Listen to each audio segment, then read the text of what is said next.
영원히 사는 것을 믿사옵나이다.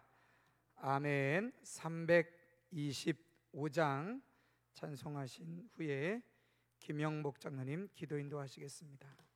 325장입니다.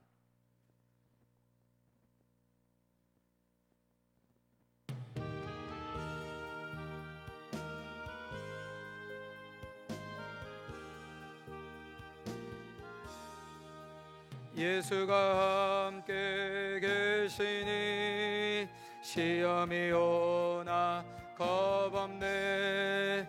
기쁨의 근원 되시는 예수를 위해 삽시다.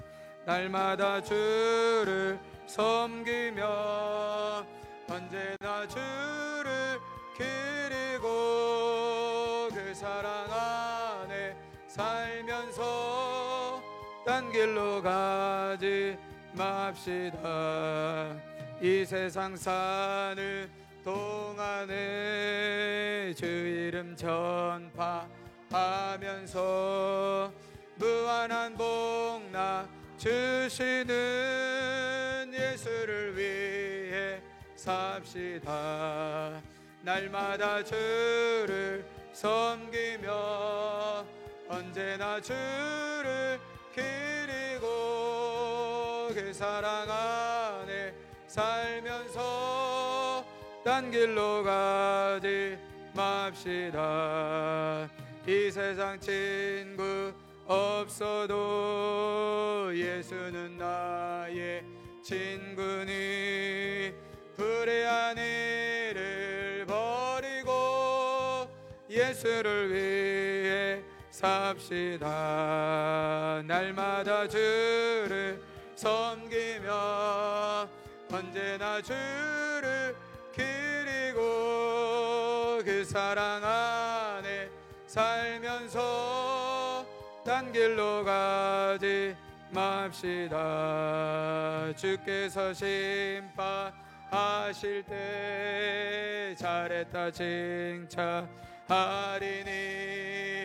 이러한 상급 받도록 예수를 위해 삽시다. 날마다 주를 섬기며 언제나 주를 기리고 그 사랑 안에 살면서 딴 길로 가지 맙시다. 아멘.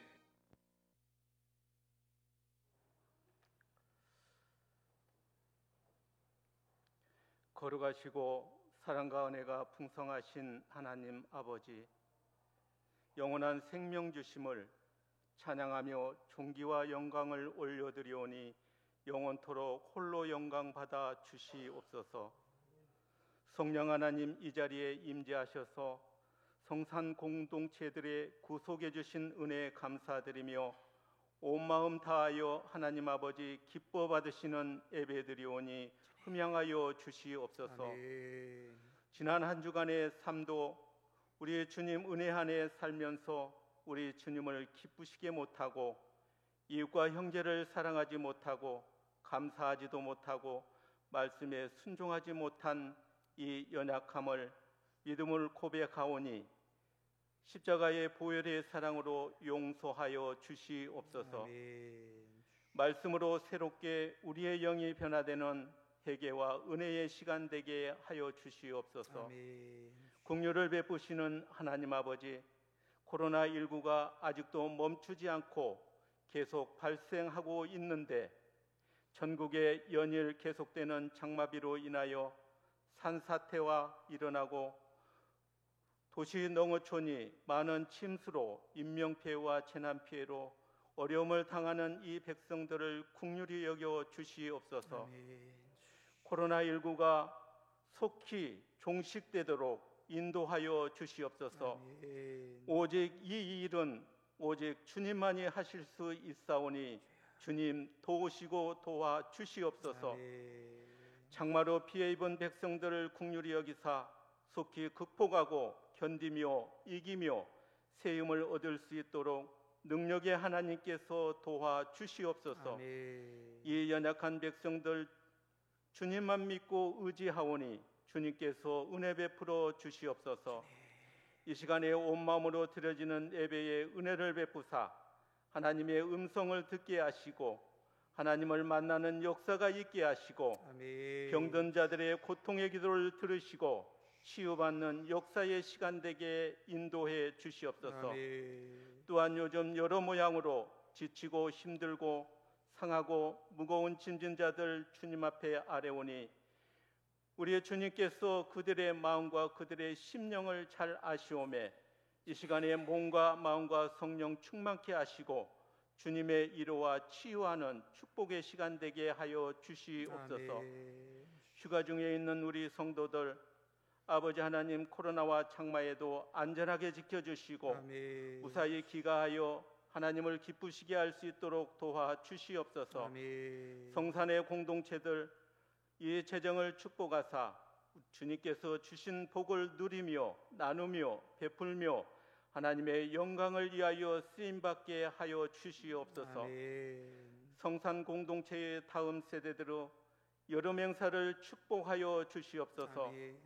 이번 여름 행사 기간에 성령 하나님 임재하셔서 은혜가 충만함으로 다음 세대들이 변화를 받아 영적 리더자로 세워주시고 하나님 아버지의 부르심을 받은 이 나라와 세계와 영향력 있는 큰 일꾼들로 자라게 하여 주시옵소서. 아멘. 여름 행사를 위하여 수고하실 교육자와 교사들에게 성령 충만함을 주시고 영혼육이 강건하여 다음 세대에 가르치는 은사와 지혜와 지식을 7배나 더하여 주셔서 하나님 아버지를 기쁘시게 하는 은혜의 시간 되게 하여 주시옵소서. 아멘. 이 시간 단위에 세우신 박형강 목사님을 축복하여 주시옵소서. 말씀을 전하실 때에 성령님 도우시고 능력과 권능으로 함께 하시어 진리의 말씀, 생명의 말씀이 우리의 영혼을 살리는 은혜의 시간 되게 하여 주시옵소서. 아멘. 말씀을 듣고 믿고 순종하는 우리 모든 성도들에게 영혼을 살리고 영혼을 깨우는 말씀으로 인도해 주시옵소서. 아멘. 말씀을 사모하고 말씀을 전는 우리 모두에게 새 힘을 공급받아 복음을 전하는 전도자의 삶을 살게 하시고 핏값으로 세워진 우리 성산 공동체가 복음으로 이 지역을 살리는 교회로 축복해 주시옵소서. 아멘. 이 시간 우리 주님께서 영광 받아 주시기를 원하오며 우리에게 영원한 생명 주신 예수님의 이름으로 간절히 기도드리옵나이다. 아멘. 아멘.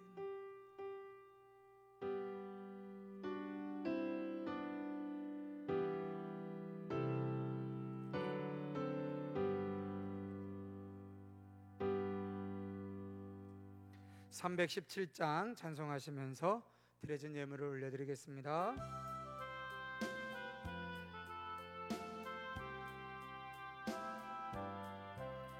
내 주 예수 주신 은혜 한없건마 내 주 앞에 이 적은 것 다 드리니 주 예수여 내 정성을 받으소서. 주 날 위해 보배로운 피 흘리사 그 귀하신 생명까지 다 주시니 내 천한 몸이 생명을 왜 아끼랴. 주 예수께 빚진 것이 한없건마 나 주 위에 드린 것은 참 적으니 주 예수여 너그럽게 보옵소서. 날 위하여 십자가에 피 흘리신 주 예수의 은혜로서 인치시니 주시고 내 모든 것 주의 소유 삼으소서. 주 날 위해 그 귀하신 몸 버리사 이 내 몸을 빚값으로 사셨으니 내 생명도 주 예수께 바치니다. 아멘. 하나님 감사합니다. 한 주 동안 우리의 삶을 선한 길로 인도하시고 오늘도 주님의 전에 우리를 부르시고 인도하셔서 하나님 앞에 예배드릴 수 있게 해주심을 감사를 드립니다. 하나님,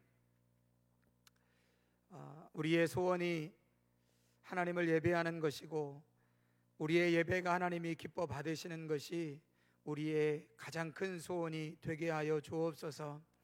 다른 어떤 것이 아니라 정말 하나님이 우리의 예배를 받으실 수 있다면, 하나님이 우리의 예배를 기뻐 받으신다면, 우리의 예배를 통하여 하나님 영광 받으신다면 그것이 우리의 삶의 가장 귀한 일이며 그것이 우리의 삶의 가장 존귀한 일이며 그것이 우리의 삶의 가장 영광스러운 일이 되게 하여 주옵소서. 그래서 하나님 오늘도 우리가 드리는 예배를 주님이 기뻐 받으시는 예배 되어지기를 원합니다. 하나님, 오늘도 우리가 주님 앞에 나와 예배할 때에 기꺼이 우리의 몸과 마음과 시간을 주님께 내어드릴 수 있게 하심을 감사를 드립니다. 또한 여기 귀한 물질을 하나님 앞에 예물로 드리게 하심을 감사합니다. 여기 드려진 이 모든 예물을 주님께서 기억하시고 흠양하시며 주님 기뻐 받아 주시어서 그 안에 담겨진 믿음을 보시며 그 안에 담겨진 소망을 보시며 그 안에 담겨진 하나님을 향한 사랑을 보시며 그 안에 담겨진 하나님을 향한 믿음을 보시는 하나님, 그 믿음과 소망과 사랑을 주님께서 받아주시고 그 물질 안에 담겨진 하나님을 향한 우리의 삶의 소망을 주님 받아주시어서 하나님, 우리의 삶의 소망을 이루시는 분은 하나님이시며 우리의 삶의 문제를 해결하시는 분이 하나님이시며 또한 우리의 삶의 기도를 들으시는 분이 하나님이신 것을 다시 한번 우리의 삶 가운데 경험되어지는 산 증거가 되어지는 축복을 누리게 하여 주시옵소서. 하나님, 오늘도 주님 앞에 드려지는 모든 예물을 주님께서 기쁨으로 받아주시고 저들의 드려진 심령과 가정에 하늘의 신령한 복을 허락하여 주시며 땅에 기름진 복을 허락하여 주시되 하나님이 주시는 복을 다함이 없는 복으로 받아 누리며 살아가는 삶이 되어지도록 축복하여 주옵소서. 물질 없이 살아갈 수 없는 세상입니다. 그러나 물질 앞에 굴복하며 물질을 신뢰하고 물질을 의지하며 사는 삶이 아니라 우리의 삶에 생사화복을 주관하시는 분은 여호와 하나님이신 것을 믿는 믿음으로 하나님 앞에 굴복하며 하나님을 의지하며 하나님을 신뢰하며 하나님을 주인 삼아 사는 거룩한 청지기의 삶 살아가는 은혜 있게 하여 주옵소서. 주님, 원화업계는 우리 성산교회 안에 거룩한 부자가 나오기를 원합니다. 깨끗한 부자가 나오기를 원합니다. 하나님이 기뻐하시는 청부가 나오기를 원합니다. 하나님, 그래서 혼자서 5,000병분 먹는 것을 자랑하는 삶이 아니라 혼자서 5,000병을 먹여 살릴 수 있음을 감사하며 찬양하는 거룩한 부자가 나올 수 있기를 주님 원하오니 축복하여 주시옵소서. 하나님, 여기 드려진 예물 위에 드려진 손길 가정을 복되게 하여 주실 뿐만 아니라 쓸 것과 필요와 공급하여 주시는 하나님의 은혜를 경험하게 하여 주옵소서. 이 시간 김상우 이미숙 권사님, 주님 앞에 드려진 예물을 들고 순종의 걸음으로 주님 앞에 서게 하심을 감사를 드립니다. 하나님의 강단 위에 선 사랑하는 당신의 아들 딸을 주의 이름으로 축복하여 주시옵소서. 주의 영으로 붙잡아 주옵소서. 주의 은혜로 붙잡아 주옵소서. 주의 능력으로 붙잡아 주옵소서. 주의 지혜로 인도하여 주옵소서.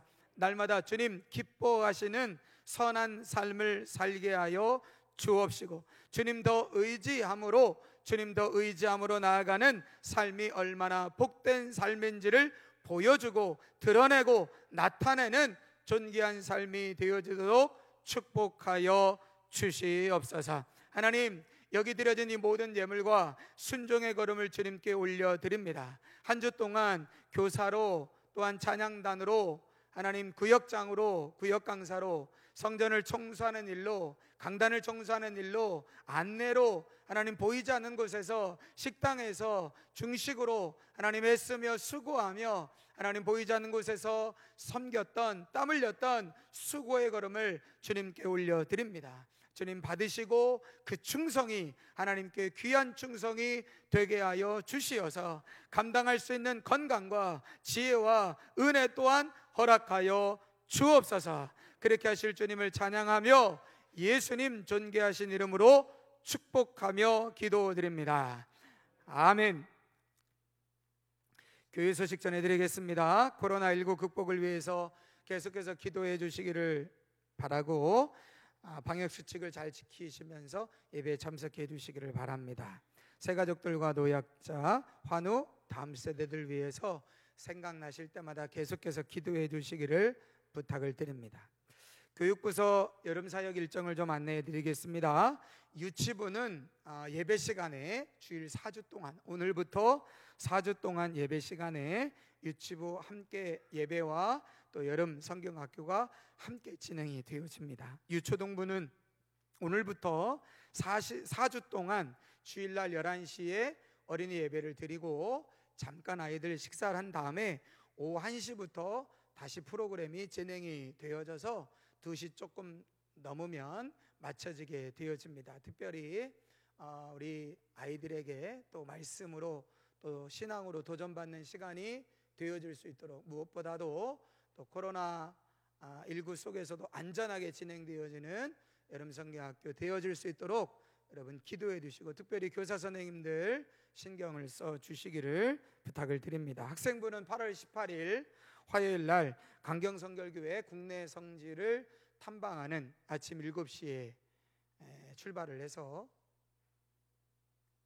7시죠? 7시에 출발을 해서 저녁에 돌아오는 일정인데, 긴 일정에 또 하루 종일 되어지는 일정입니다. 오고 가는 길 또 안전하게 진행되어 줄 수 있도록 기도해 주시기를 부탁을 드립니다. 정오기 권사님 소식을 좀 알려드릴 텐데요. 지난 월요일날 입원하셨는데 토요일날 인하대병원으로 이송 가셔서 지금 인하대병원 응급실에서 여러 가지 문제들, 또 여러 가지 이제 질병의 몸의 문제들이 있는데, 이제 복수가 차고 폐혈증이 있고 또 이제 뭐 고름이 좀 있고 또 체온 조절이 좀 안 되고 또 혈압에 또 문제가 있고 또 여러 가지 이제 문제들이 있는데, 일단 급한 것부터 몸에 고름을 좀 빼내고 또 복수를 좀 빼내는 이런 시술을 어젯밤에 10시경에 하셔서 어젯밤에는 좀 그래도 잘 주무셨다고 합니다. 그래서 급한 것부터 하나하나 좀 시술해 가면서 치료해 가시면서 좀 이렇게 회복의 과정 가운데 있으신데 아마 시간이 조금 걸릴 수도 있을 것 같습니다. 여러분 계속 생각나실 때마다 기도해 주시고, 아마 이현성 권사님 오늘 병원에 계시느라고 예배 참석 못 하셨는데 여러분 계속해서 치료될 때까지 기도해 주시기를 부탁을 드립니다. 이번 주까지는 아마 휴가철로 휴가 가시는 분들이 계실 줄 아는데, 휴가지에서도 코로나19 방역에 힘써 주시고, 특별히 이번 주까지는 비가 계속 많이 온다고 합니다. 여러분들의 사시는 집 혹시 문제가 되지 않도록 또 이동 중에는 또 안전에 또 만전을 기해 주시기를 다시 한번 부탁을 드리겠습니다. 3부 예배 마치신 다음에 임시 직원회로 잠깐 모이도록 하겠습니다. 한 10분에서 15분 정도만 시간을 좀 내주시면 감사하겠습니다. 이번 주 섬김 애찬과 꽃꽂이 청소 담당 구역 주보에 나오신 것을 잘 참조하셔서 잘 섬겨 주시기를 부탁을 드리겠습니다. 다른 광고 없으시면 오늘 하나님 말씀 열왕기상 12장 25절에서 33절의 말씀입니다. 열왕기상 12장 25절에서 33절 말씀입니다.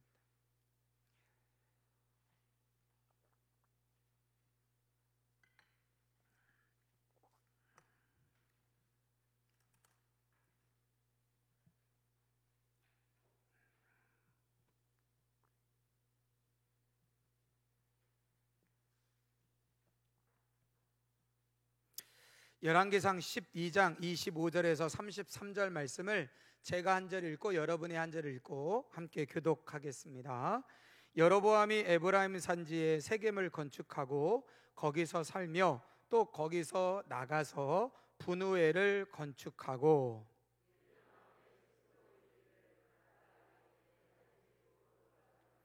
만일 이 백성이 예루살렘에 있는 여호와의 성전에 제사를 드리고자 하여 올라가면 이 백성의 마음이 유다 왕 된 그들의 주 르호보암에게로 돌아가서 나를 죽이고 유다의 왕 르호보암에게로 돌아가리로다 하고,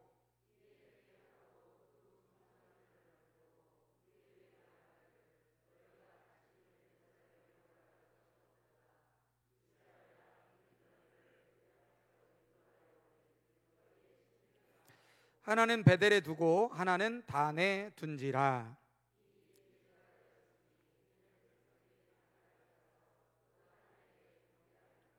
그가 또 산당을 짓고 레위 자손 아닌 보통 백성으로 제사장을 삼고,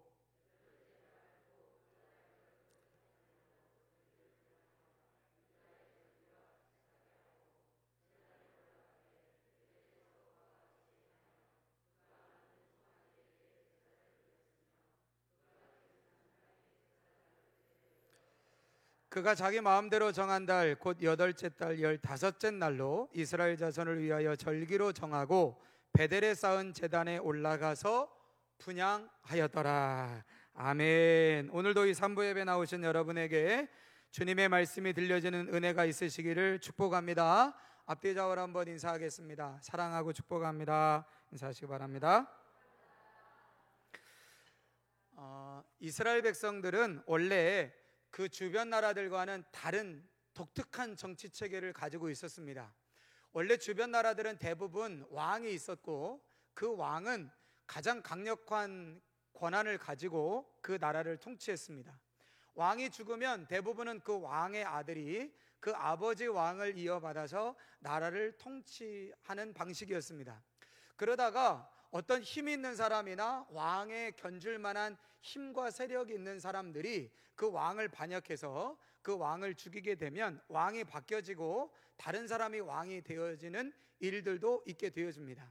그 당시 대부분의 고대 국가에서는 이렇게 왕이 통치하는 나라였는데, 하나님께서 이스라엘 백성들이 애굽에서 나와서 약속의 땅 가나안 땅에 들어가서 살게 하셨을 때는 왕으로 그 나라를 다스리는 것이 아니라 왕이 아닌 사사들을 통하여 이스라엘을 통치하게 하셨는데, 이 사사들이 하는 것은 다른 것이 아니라 하나님의 말씀을 가지고 재판하는 것이었습니다. 하나님의 말씀을 가지고 어떤 문제가 생기면 옳고 그름을 판단하고 재판하는 일, 이 일을 하는 것이 바로 사사들이었습니다. 그래서 사사들은 군사를 지휘하거나 혹은 어떤 큰 세력을 형성하는 사람들이 아니라 철저하게 하나님의 말씀에 비추어서 이스라엘 백성들이 율법대로 살아가느냐 그렇지 않느냐라고 하는 것을 판단하는 일을 했던 사람이 사사들이었습니다. 그러다 보니 이 사사들이 통치하던 시대에는 외적들이 다른 나라 이웃 군사가 쳐들어왔을 때 거기에 맞서 싸우는데 굉장히 큰 문제가 발생이 될 수밖에 없었습니다. 왜냐하면 사사시대는 군대가 없었거든요. 사사시대에는 늘 상비하는 상비군들이 없었습니다. 왕이 있는 나라에만 주로 상비군이 있지, 왕정시대가 왕의 제도를 하지 않는 나라들은 군대가 없었거든요. 그래서 이스라엘은 왕도 없었고 군대도 없었기 때문에 다른 나라들이 군대를 이끌고 쳐들어오면 늘 전쟁에서 패하거나 곤경을 당할 수밖에 없는 겁니다. 그래서 이스라엘 백성들이 늘 이 사사시대를 지나면서 늘 어려움을 당하고 늘 적들의 침입을 받고 하다 보니까 우리도 왕이 있었으면 좋겠다라고 이제 생각을 하게 되어집니다. 그런데 여러분, 이스라엘 백성들이 사사시대 동안 굉장히 어려움과 고통을 당한 것은 왕이 없었기 때문이 아니죠. 하나님이 분명히 이스라엘 백성들에게 말씀하셨습니다. 너희가 내 말을 지키면, 신명기 28장부터 32장에 축복과 저주에 관한 말씀을 기억하시죠? 너희가 이 계명을 지키면 어떻게 되느냐? 적들이 한 길로 왔다가 열 길로 도망갈 것이라고 하나님이 분명히 약속하셨습니다. 그러니까 제도의 문제가 아니에요. 왕이 있기 때문에 없기 때문에 이 문제가 아니라 이스라엘 백성들이 하나님 말씀 앞에 불순종했기 때문에 이스라엘 백성들이 고통을 당하는 것이었는데, 그들은 진단을 잘못 내립니다. 우리가 불순종한 거, 이거는 생각을 안 하고 이게 뭔가 제도가 잘못됐다. 왕이 있으면 우리도 잘 살 수 있을 텐데, 왕이 있으면 우리도 저 블레셋처럼, 모압처럼, 암몬처럼, 우리 주변에 있는 나라들처럼 우리도 잘 살 수 있을 텐데 라고 하는 진단을 내린다는 거예요. 여러분, 진단이 잘못 내려지면 절대로 바른 처방이 내려질 수 없습니다. 처방보다 바른 진단이 먼저 내려야 되는 거죠. 이스라엘 백성들이 자기의 삶에 대한 고통에 대한 진단이 잘못됐습니다. 우리가 하나님의 말씀을 지키고 우리가 하나님 앞에 순종하며 살아야 되는데, 그러면 하나님이 우리에게 약속하신 복을 주실 텐데, 여러분, 이게 아니라요, 자기들이 하나님 말씀 앞에 순종하지 못한 것은 생각하지도 않고 제도가 잘못됐구나, 왕이 없어서 그렇구나, 이게 뭔가 잘못됐구나. 근데 여러분, 이런 모습들이 여전히 우리 안에도 있는 거죠. 우리가 하나님 말씀 앞에 온전히 살지 못하고 우리가 하나님 말씀 앞에 온전히 순종하지 못함으로 인하여 당하는 여러 가지 어려움과 삶의 문제와 고통이 있음에도 불구하고 그것을 생각하지 않고 문제의 진단을 어디서 찾냐면 다른 사람 때문에, 혹은 뭔가 제도가 잘못됐기 때문에, 뭔가 분위기 때문에, 사회 때문에, 정치 제도 때문에 뭐가 잘못돼서 이렇게 진단을 잘못 내리는 경우들이 여전히 오늘날 우리의 삶 가운데도 있게 되어집니다. 이스라엘 백성들이 왕을 요구하니까 하나님께서 사무엘을 통해서 왕을 허락하세요. 그래서 첫 번째로 세워진 왕이 사울 왕이고, 그 뒤를 이어서 다윗이 왕을 합니다. 다윗의 죽자 그 아들 솔로몬이 왕이 되어지는데, 솔로몬이 왕으로 있을 때는요 40년 통치 기간 중에 절반 동안을 뭘 하냐면 솔로몬 성전을 짓고 왕궁을 짓습니다. 여러분, 40년 통치하는 기간 동안 20년, 그 중에 절반인 20년을 왕궁을 짓고 성전을 지었다면 그거 누가 지었겠습니까? 하나님이 갑자기 뿅 하고 지었을까요? 아니죠. 여러분, 솔로몬이 팔 걷어붙이고 졌겠습니까? 누가 졌을까요? 이스라엘 백성들이 졌을 겁니다. 이스라엘 백성들이 성전을 짓고 이스라엘 백성들이 왕궁을 짓는데 20년 동안 일을 한 겁니다. 그런데 그 20년 왕궁 짓고 성전 짓고 난 다음에 남은 20년 기간 동안을 솔로몬이 나라를 잘 다스렸으면 좋은데, 이 솔로몬 성전 짓고 왕궁 지은 다음에 후반기 20년은 솔로몬이 어디에 정신을 빼앗기냐면요, 이방 나라에서 결혼하여 온 자기 수많은 아내들에게 마음을 빼앗깁니다. 그렇게 하나님을 사랑했던 솔로몬이요, 여자들에게 마음을 빼앗겨서 자기 나라를 안정시키기 위해서 이방의 다른 나라의 왕의 딸들과 결혼을 했거든요. 그 이방 나라에서 결혼해온 시집온 그 수많은 이방 여인들에게 마음을 빼앗깁니다.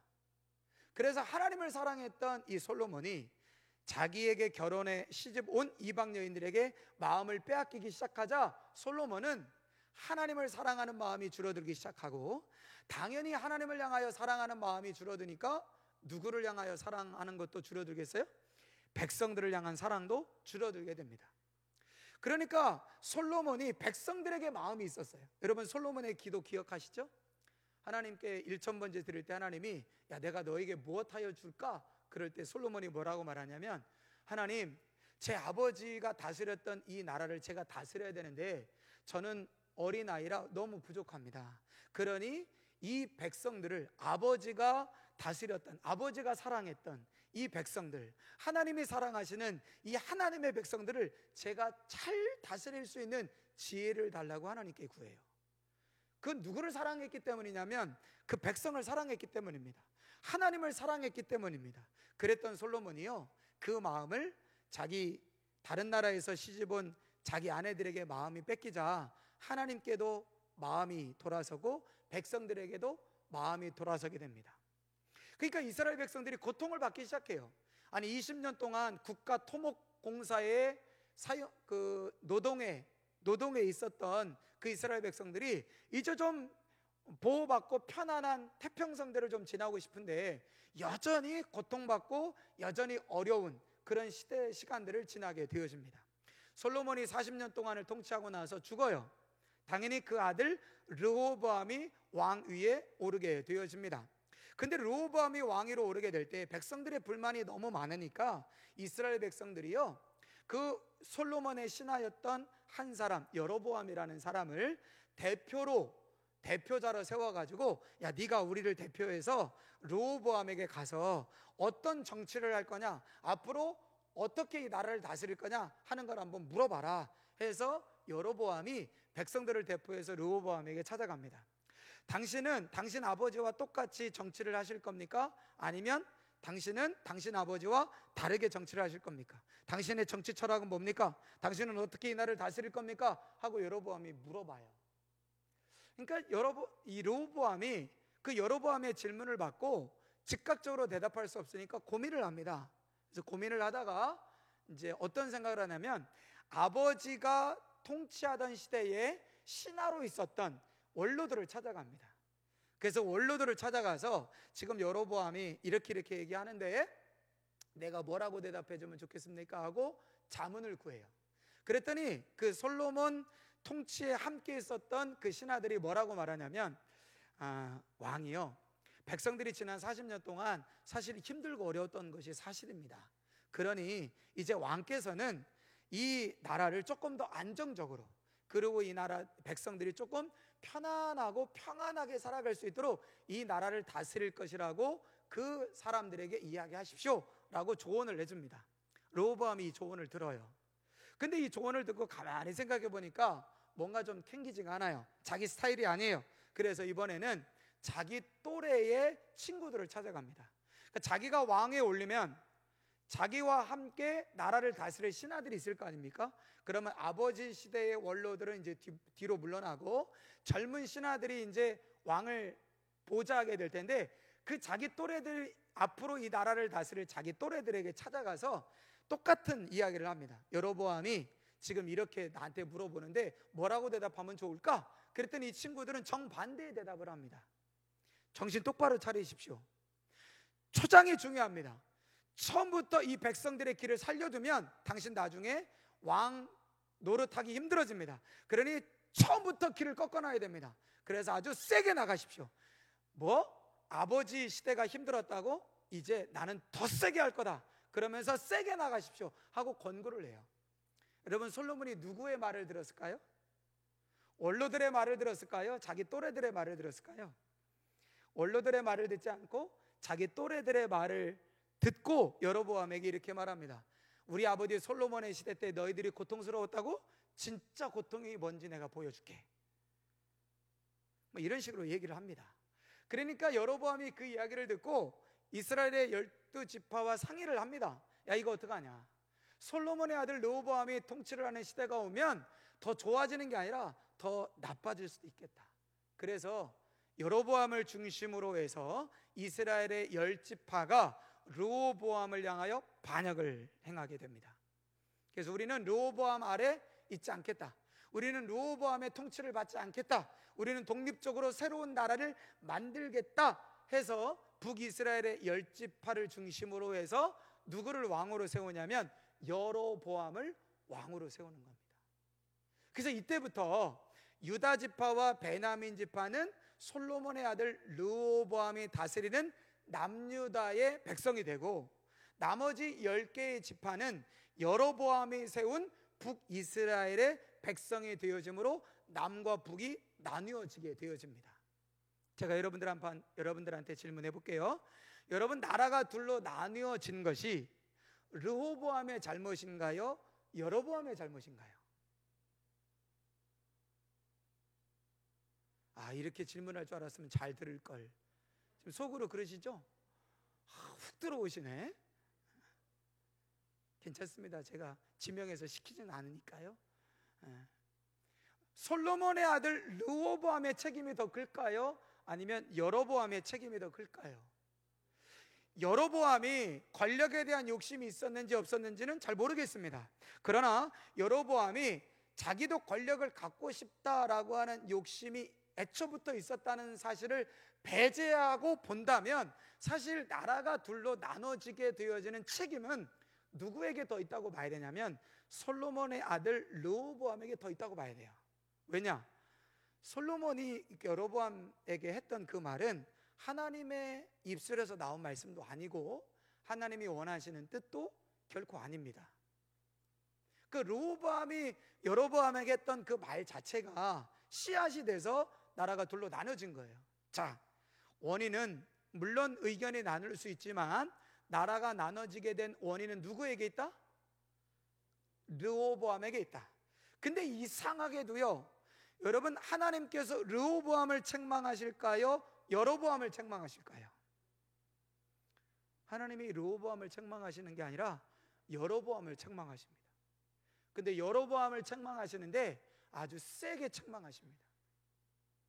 여러분, 열왕기 상하를 읽다 보시면, 제가 열왕기 상하와 역대기 상하는 내용이 좀 다르다고 말씀을 드렸는데, 역대기 상하는 주로 남유다의 왕들에 관한 이야기예요. 그러니까 르호보암의 자식들에 관한 이야기라면, 열왕기 상하는 여로보암이 세운 그 나라들의 뒤를 잇는 왕들의 이야기거든요.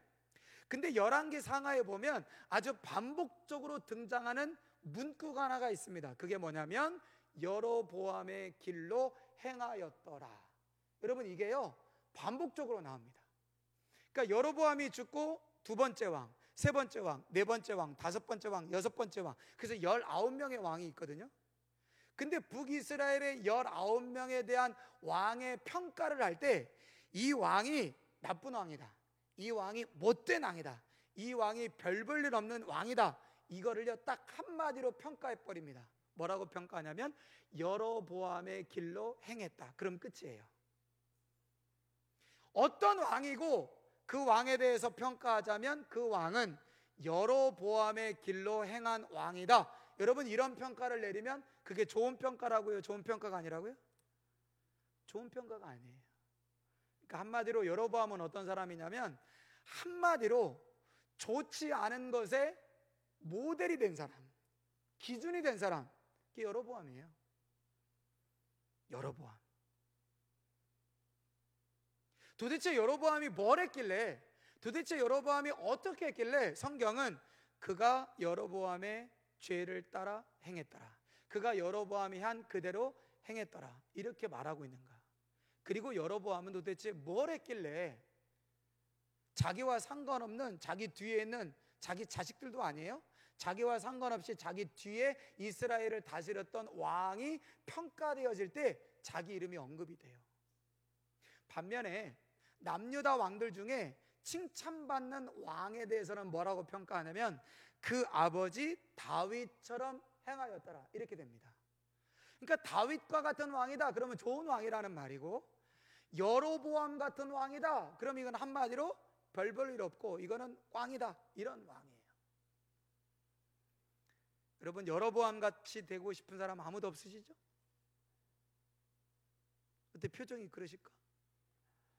도대체 여로보암이 어떤 죄를 범했고 여로보암이 어떤 일을 행했기에 이렇게 대대로 잘못된 것의 표준, 잘못된 것의 기준이 되어졌을까라고 하는 것을 오늘 같이 말씀을 좀 살펴보려고 합니다. 첫째로 여로보암이 행한 죄의 첫 번째는 무엇이냐면 비슷한 것을 진짜로 둔갑시키는 일을 했다는 거예요.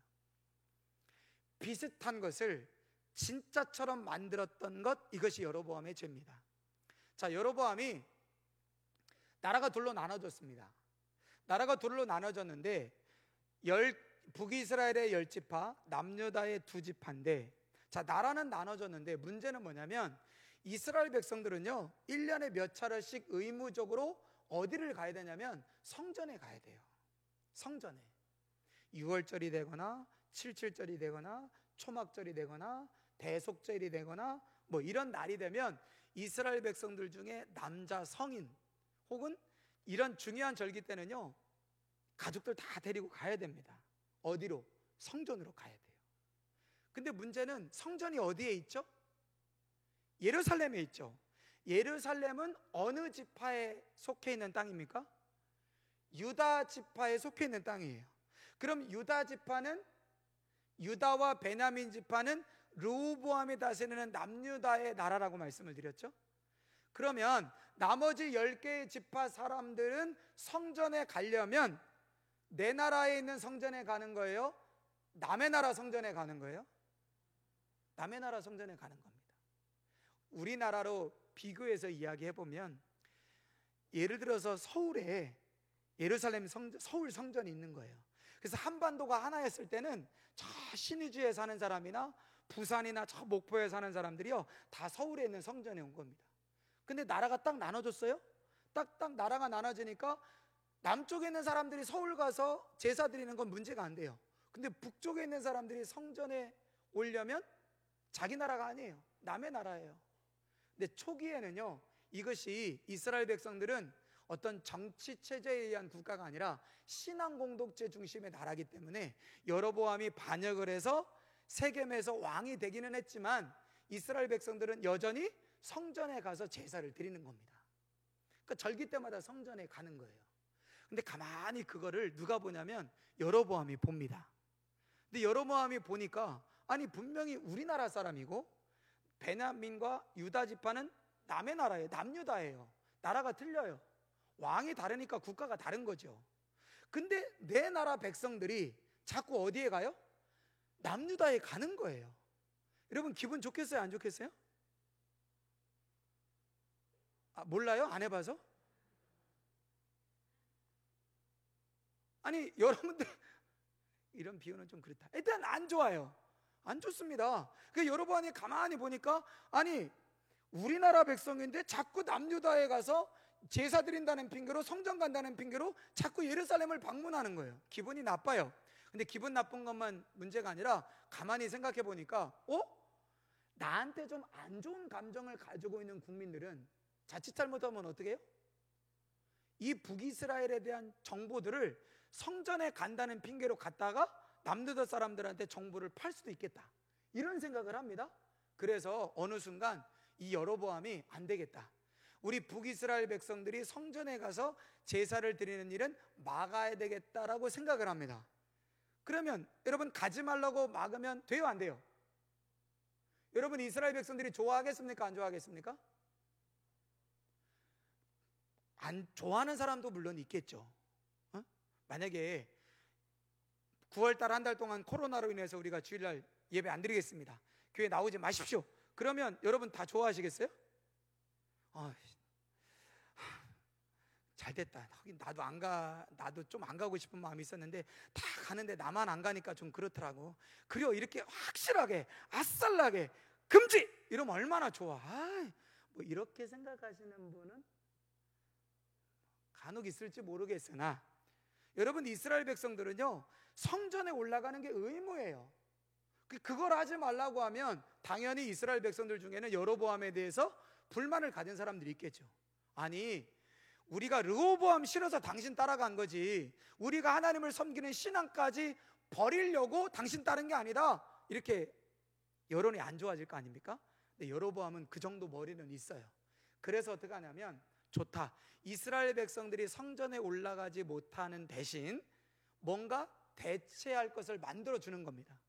그래가지고 성전에 올라가도, 성전에 가지 않아도 될 수 있도록 제사 드릴 수 있는 장소를 2군데를 만들어요. 2군데. 그래서 머리를 써서, 하나는 어디에 만드냐면 베델이라고 하는 곳에 만들어 놓는데, 이 베델은 예루살렘과 가까운 곳에 있습니다. 예루살렘과 유다 지파에 속해 있는 땅은 아니지만 북이스라엘의 10지파에 속해 있는 땅 중에 남쪽에 있는 도시인 베델에다가 여기 성전을 만들어요. 그리고 또 하나는 저 북쪽, 맨 북쪽에 있는 지파가 단지파거든요. 근데 그 단지파의 단이라고 하는 도시에다가 성전을 만들어 놓습니다. 제단을 2군데다가 제단을 딱 만들어 놓고요, 제단을 어떻게 만들었냐면 금송아지를 다 만들어 가지고, 여러분들 이제 하나님께 제사 드리러 성전에 올라가지 않아도 됩니다. 예루살렘 성전에 가지 않아도 됩니다. 여기에 그 하나님이 계십니다. 이 베델에도 하나님이 계시고 저 단에도 하나님이 계시니까 여기서 하나님께 제사하십시오 라고 얘기해요. 여러분 그 얘기를 듣고 이스라엘 백성들이 어떻게 생각할까요? 좋아해요. 왜 좋아할까요? 성전이 하나였을 때는 멀리 있는 사람도 다 왔어야 됐어요. 근데 여로보암은요, 두 개를 딱 만들어 놓습니다. 그러니까 남쪽에 있는 사람들은 어디를 가면 돼요? 베델에 가면 돼요. 저 북쪽에 있는 사람은 베델까지 올 필요가 없어요. 어디로 가면 돼요? 단으로 가면 돼요. 단으로. 그래가지고 우리식으로 말하면 서울에만 성전이 있었는데 하나는 저 수원쯤에 하나 만들어 놓고 하나는 저 하동 쪽에 하나 만들어 놓은 거예요. 경상도와 전라도를 가로지르는 그 화개 장터 있는 그쪽에다 딱 만들어 놓은. 그래서 전라도와 경상도에 있는 사람들은 가깝게 가면 되고 경기도 수도권이나 강원도에 있는 사람은 수원에 가면 되니까 얼마나 편하겠어요. 그러니까 백성들이 좋다, 여기도 하나님이 계신다니 여기서 제사 드리면 되겠지 하고서 거기서 제사를 드립니다. 근데 문제가 있어요. 여러분, 제사는 일반 백성들이 드리는 거기는 하지만 반드시 누가 인도해야 되는 거죠? 제사장이요. 그 제사장은 어느 지파에서 나오는 거죠?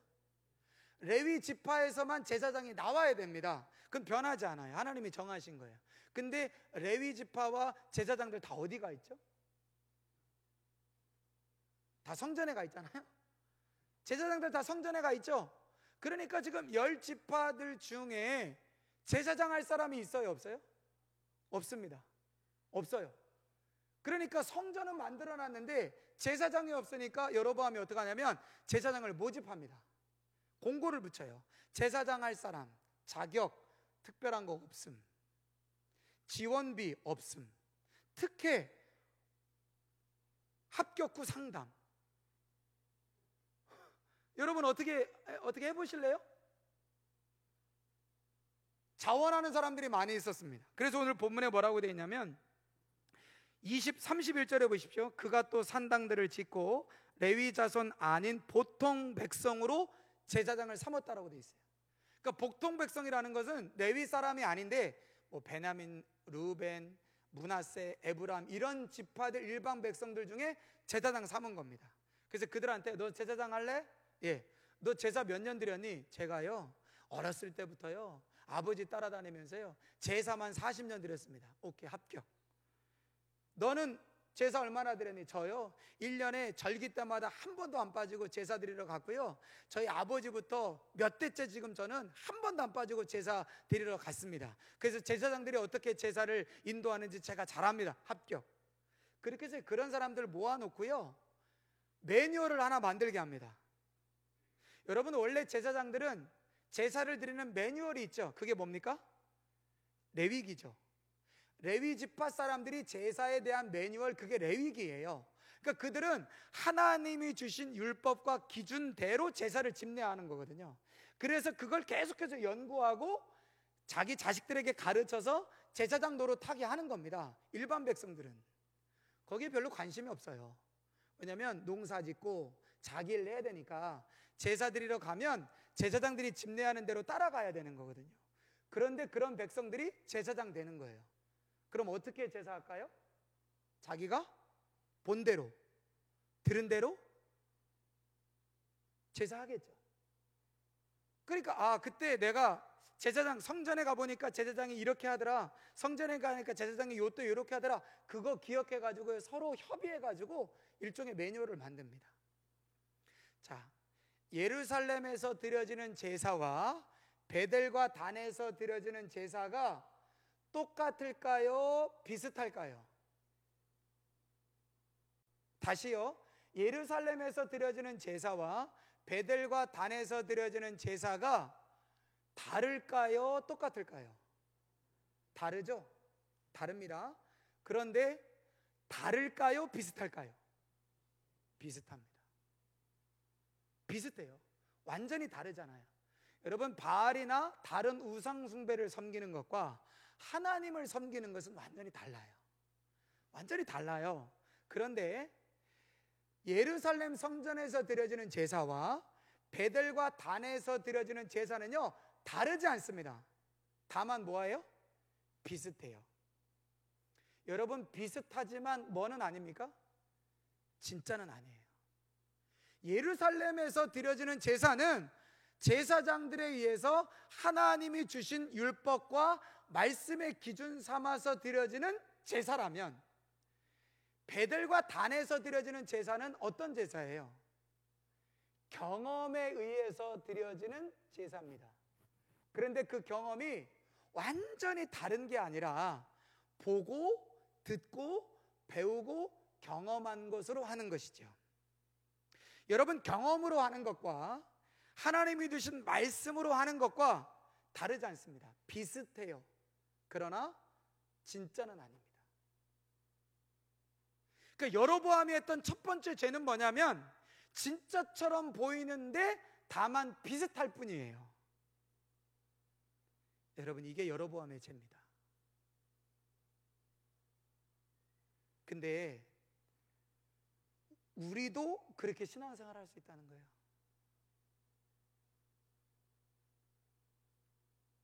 신앙생활은 경험으로 하는 게 아니에요. 신앙생활은 해오된 대로 하는 게 아닙니다. 신앙생활은 하나님의 말씀을 기준 삼아 해야 하는 게 신앙생활이에요. 여러분, 해오던 거 안 한다고 해서 큰일이 일어나는 거 아닙니다. 안 하던 거 갑자기 한다고 해서 뭔가 큰일이 일어나거나 뭔가 새로운 일 일어나는 거 아닙니다. 30년, 40년째 해오다가도 안 할 수 있어요. 한 번도 안 하다가도 어느 순간 새롭게 할 수도 있습니다. 그게 중요한 건 아니에요. 그게 핵심은 아니에요. 근데 중요한 게 있습니다. 하나님이 말씀하신 그 말씀의 기준에서 벗어나는 건 진짜 큰일 나는 거예요. 여러분, 신앙생활은 날마다 하나님이 우리에게 주신 그 기준에 맞춰서 살아가려고 몸부림치는 것, 그게 신앙생활입니다. 하나님의 말씀이 기준되도록, 하나님이 말씀하신 것이 기준이 되도록 그 기준에 맞춰서 우리가 살아가고 기도하고 예배하도록 끊임없이 우리의 삶을 그 기준에 맞춰가는 것이, 여러분, 그게 신앙생활의 핵심인 거예요. 여러분 보세요. 하나님이 율법을 주셨고 제사장을 통해서 너희들이 제사 함부로 하는 거 아니다. 내가 이렇게 명령한 대로 제사를 해야 돼. 그래서 제사를 어떻게 하셨냐면 방법까지 다 알려주셨죠.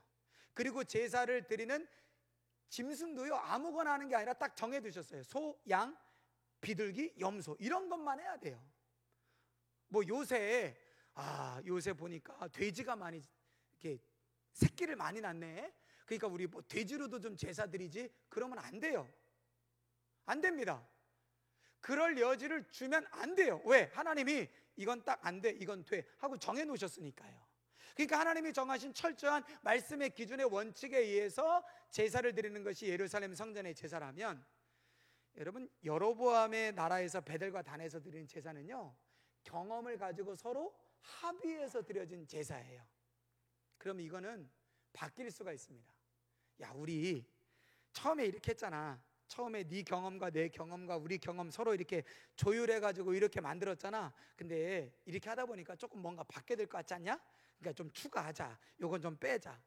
여러분, 이러면 기준이 무너져서 바뀌는 거예요. 여러분, 이게 여로보암이 했던 첫 번째 죄입니다.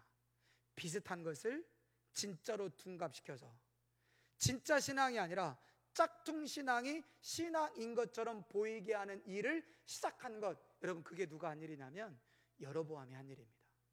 그래서 여로보암은 그 시간이 10년, 20년, 100년, 200년이 지났지만 그 후대들 중에 누구도 비슷해 보이기는 하는데, 신앙생활하는 것처럼 보이기는 하는데 하나님의 말씀의 기준에 의한 것이 아닌 그런 모습을 했던 신앙생활에 대해서 하나님이 이렇게 말씀하시는 거예요.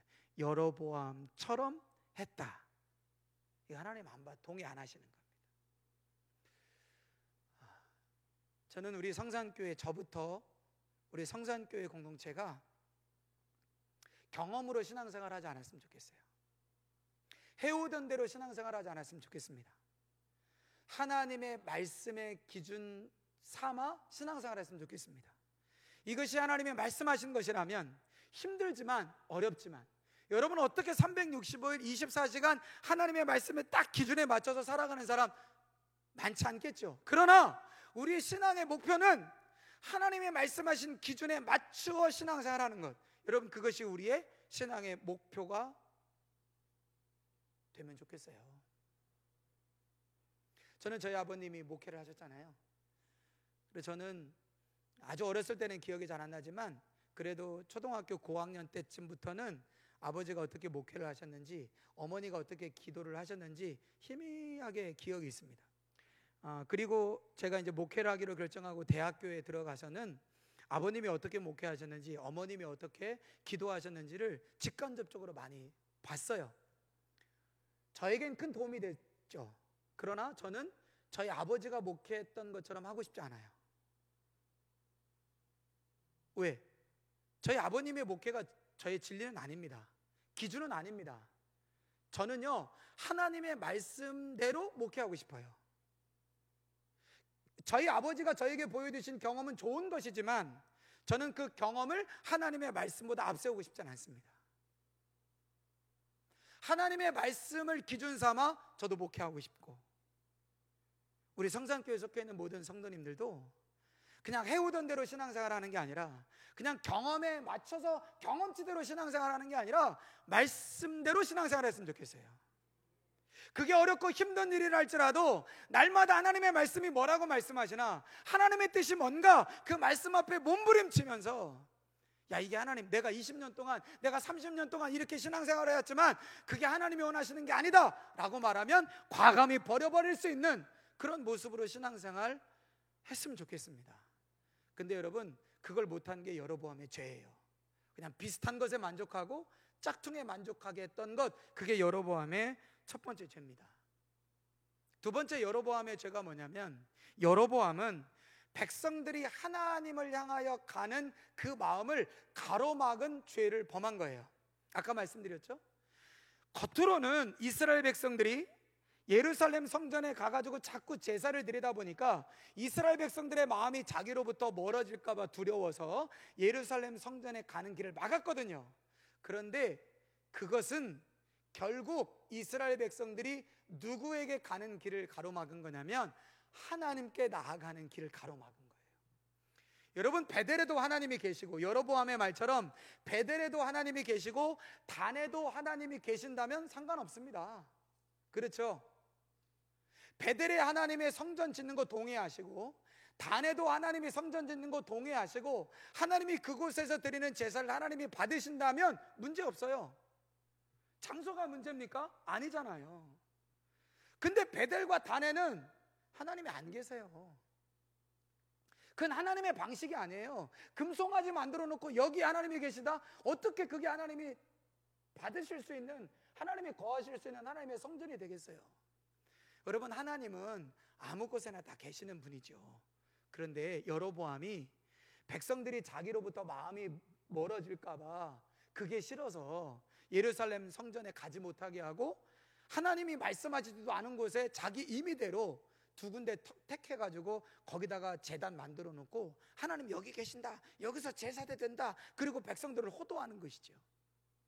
그런데 그 본질은 뭐냐면 백성들이 하나님께로 나아가는 길을 가로막은 거예요. 저는 그 디딤돌과 걸림돌이라는 말을 항상 기억합니다. 제가 기도할 때 항상, 제가 교회 새 가족이 오면 항상 꼭 기도하는 기도가 있어요. 하나님, 또 귀한 가족들 보내주셨네요. 하나님, 그분들을 우리의 교회로 인도하신 분은 하나님이십니다. 하나님, 왜 우리 교회로 인도해 주셨을까요? 그분들도 우리 교회를 통하여 유익을 얻고, 교회도 그분들로 인하여 유익을 얻고, 그래서 서로 하나님 앞에 나아가는 데 있어서 서로의 디딤돌 역할을 하라고, 그러라고 하나님이 새로운 교회 공동체 안에 새로운 사람들을 보내주시는 것이지 않습니까? 그래서 제가 늘 기도해요. 하나님, 저분들에게 우리 교회가 디딤돌 되게 해주세요. 걸림돌 아니라.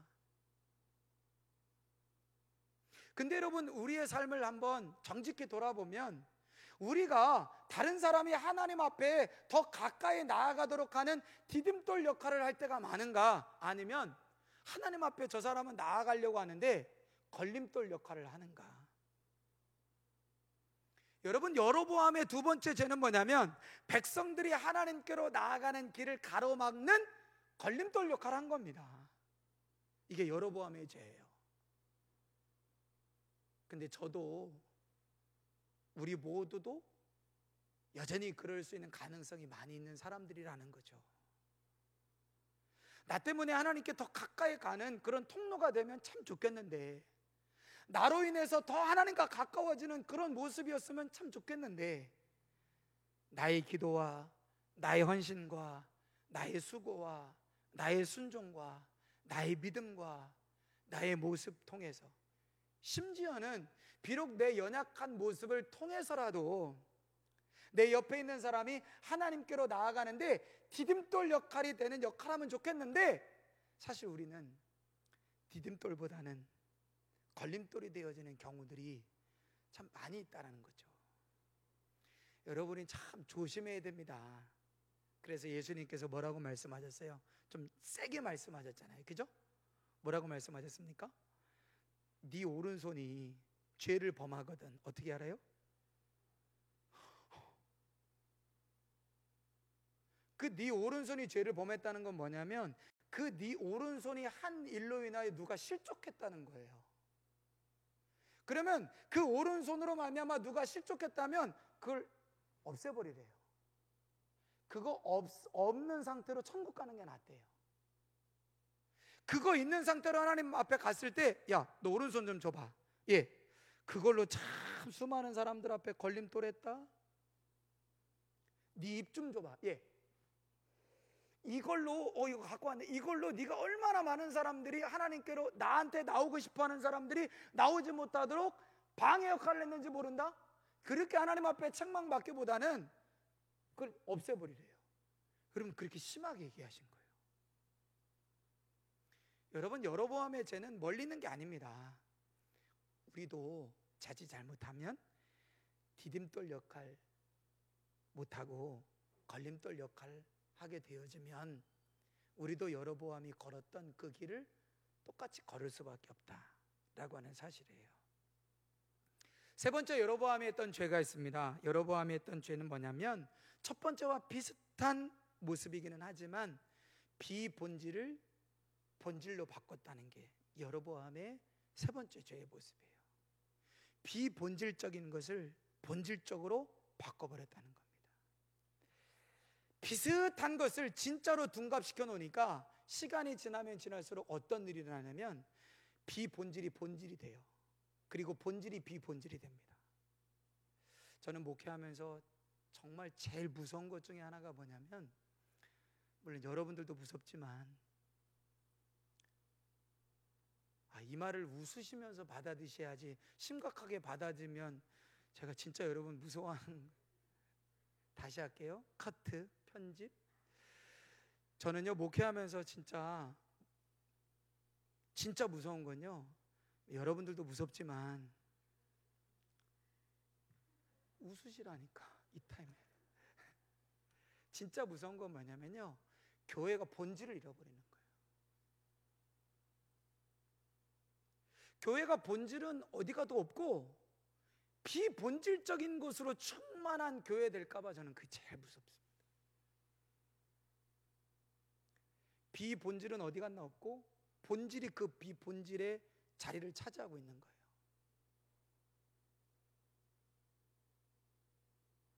사실 교회마다 이런 싸움들은 다 있습니다. 근데 여러분, 우리가 그걸 싸워가야 돼요. 만들어 가야 됩니다. 지금 저희가 코로나 때문에 식당에서 밥 안 먹잖아요. 점심 먹었는데 국이 좀 짰어요. 그게 큰일인가요?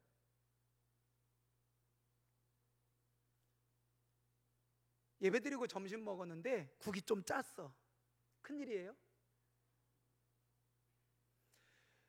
여러분들이 그 주일날 점심 드시기까지 지난 월요일부터 주일 아침까지 식사를 하셨다면 자그마치 몇 끼를 드셨냐면요, 19끼를 드셨어요.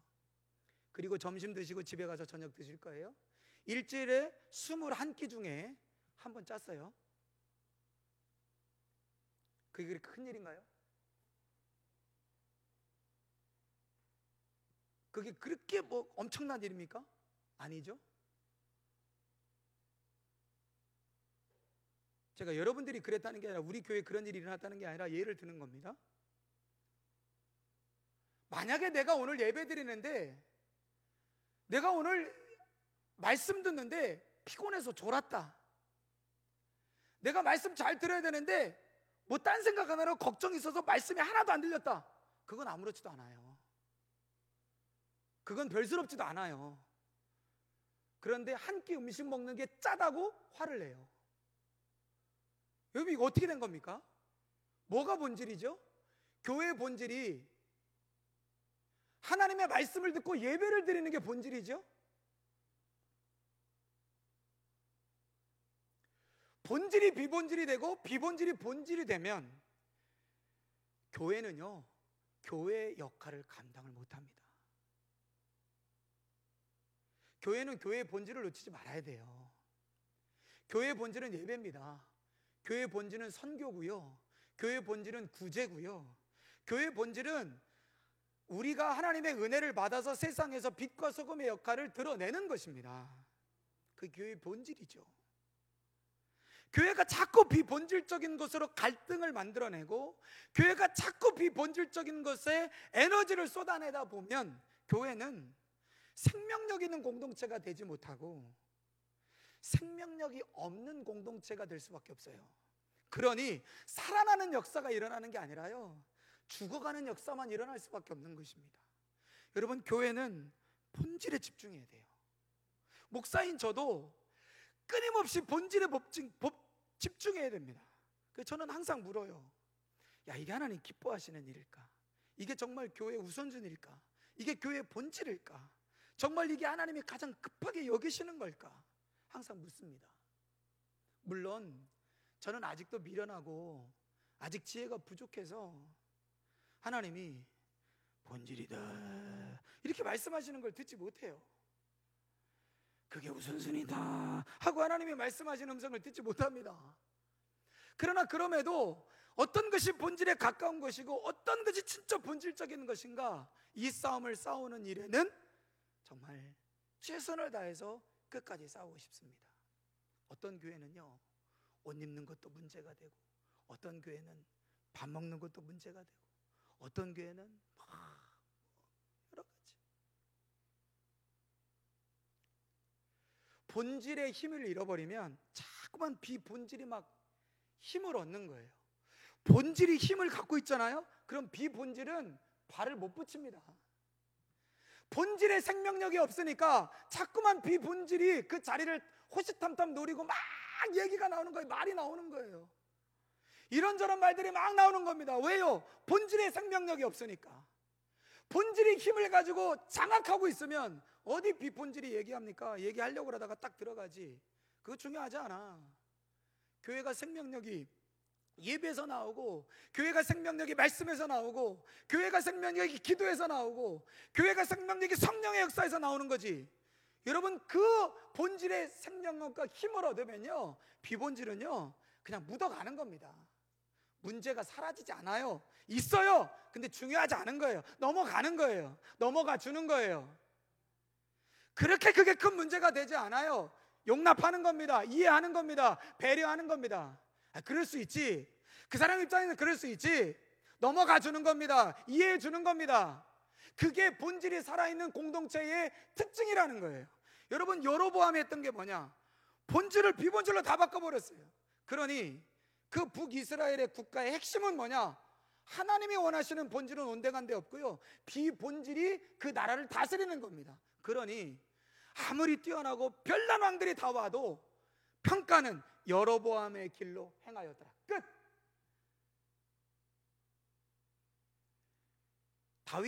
여로보암의 죄는 본질적인 것에 모든 에너지를 쏟아도 시원찮을 판에 자꾸 비슷한 것 짝퉁 갖다 놓으니까 본질이 힘을 잃어버려서, 본질이 생명력을 잃어버리니까 자꾸만 비본질적인 것들이 그 국가와 그 공동체 안에 힘을 얻게 되어지므로 결국에 722년에 솔로몬이 931년에 죽거든요. 그리고 나라가 얼마 뒤에 나눠집니다. 928년경에 나라가 나눠져요. 그리고 722년에 북이스라엘이 멸망을 당하는데 200년 역사 뒤에 북이스라엘이라는 나라가 망하는데요, 완전히 사라집니다. 여러분, 남유다는 아시잖아요. 바벨론에 의해서 나라가 망했지만 다 포로로 잡혀가요. 그리고 포로로 잡혀갔던 사람이 70년 만에 돌아와서 다시 성전을 짓습니다. 그런데 북이스라엘은요, 완전히 사라지는 거예요. 완전히 멸망을 당한 거죠. 여로보암의 길로 행했던 길은 끝은 파멸이고 그 끝은 결국 망하는 길일 수밖에 없었습니다. 200년의 역사가 있었지만 결국에 여로보암의 길은 망하는 길이에요. 르호보암의 길에는 실패도 있었습니다. 어려움도 있었어요. 그리고 심지어 유다도 망했습니다. 유다라는 나라도 400년이 못 돼서 나라가 망했어요. 그러나 하나님이 그 나라를 다시 회복시키셨다고요. 왜요? 그래도 남유다는 하나님이 정하신 기준과 원칙의 본질을 붙잡았어요. 실패했지만, 연약하게 넘어졌지만, 범죄했지만 그걸 끝까지 붙잡음으로 하나님이 회복하셨다고요. 여러분, 우리 성산교회가 또 저와 여러분들이 어렵고 힘들고 참 여러 가지 갈등과 문제가 있어도요, 끝까지 본질 붙잡으면, 그 본질이 생명력을 얻고 힘을 얻으면 비본질은 충청도 사투리로 갓땡이로 가는 거예요. 중심에는 비본질의 생명력이 있고 그 본질이 생명력을 키워가면 이 비본질적인 것들은 갓땡이로 가는 갓땡이로. 그래서 그냥 이해하고 용납하고 넘어가고, 그럴 때에 여러분 생명력 있는 공동체가 됩니다.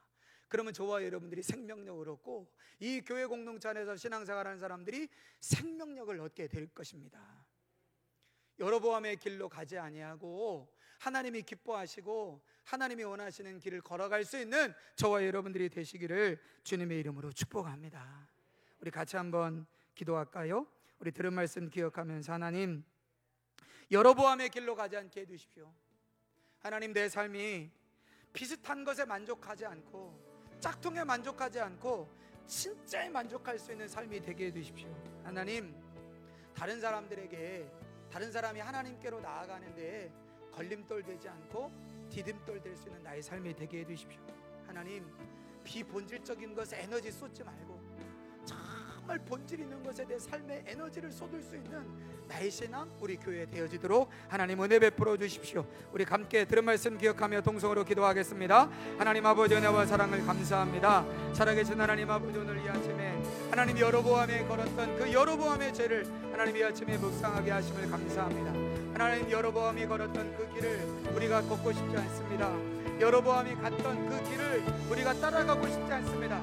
여로보암이 걸었던 그 길은 비슷한 것을 만족했던 길입니다. 진짜가 아님에도 불구하고 비슷한 것을 진짜로 대체하며 짝퉁에 만족하는 그런 모습이 여로보암의 길이었습니다. 주님, 여로보암의 길 걷지 않게 하여 주옵소서.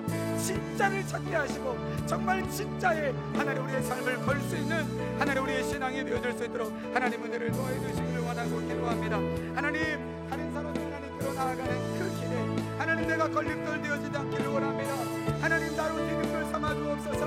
하나님, 나를 깎으시고 하나님, 내가 하나님 다른 사람 앞에 나아가는데 디딤돌 역할을 함으로 하나님 축복을 얻을 수 있는 하나님 복된 삶이 되어지기를 원하고 기도합니다. 하나님 아버지, 비본질이 본질이 되어지는 하나님의 어리석은 삶이 아니라 정말 우리의 삶이, 우리의 교회 공동체가 하나님 비본질적인 것에 하나님 아버지 에너지를 쏟는 것이 아니라 본질적인 것에 하나님 아버지의 삶의 에너지를 쏟을 수 있는 하나님의 삶이 되게 하시고 우리의 공동체가 되게 하여 주옵소서.